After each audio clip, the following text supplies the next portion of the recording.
lagi dengan saya Tania Anggraini dalam program Heboh Banget Pasti Heboh. Masih ingat kasus kerangkeng manusia yang terjadi di rumah Bupati Langkat nonaktif terbit rencana perangin-angin? Update terbaru dari kasus tersebut, sudah ada 10 anggota TNI yang menjadi tersangka. Dikutip dari Tribun Video, hal itu disampaikan oleh Panglima TNI Jenderal Andika Perkasa. Jenderal Andika Perkasa menegaskan proses hukum terhadap oknum TNI terkait kasus tersebut terus berjalan.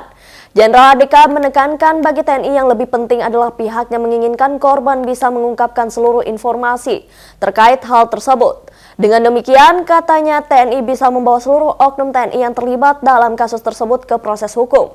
Sementara itu, Komisi Nasional Hak Asasi Manusia mengapresiasi ditetapkannya 10 oknum TNI sebagai tersangka dalam kasus kerangkeng manusia Bupati Langkat nonaktif terbit rencana perangin-angin.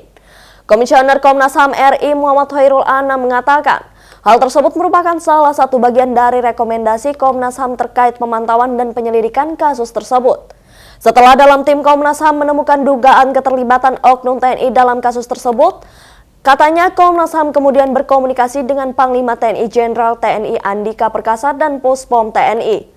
Bahkan katanya pihak Puspom TNI juga telah beberapa kali mendatangi Komnas HAM untuk meminta pendalaman terkait bukti dan nama-nama oknum yang diduga terlibat dalam kasus tersebut. Kedua, lanjutnya kasus tersebut tidak hanya penting bagi para korban dalam konteks TNI, tetapi juga penting bagi TNI yang membuktikan komitmen tingginya untuk penegakan hukum dan hak asasi manusia. Ia berharap agar proses penegakan hukum dari 10 orang tersangka ini berjalan lancar, akuntabel, dan transparan hingga masyarakat dan para korban dapat mengetahui apa yang akan terjadi selanjutnya.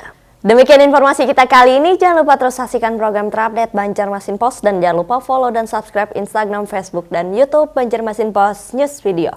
Bye-bye.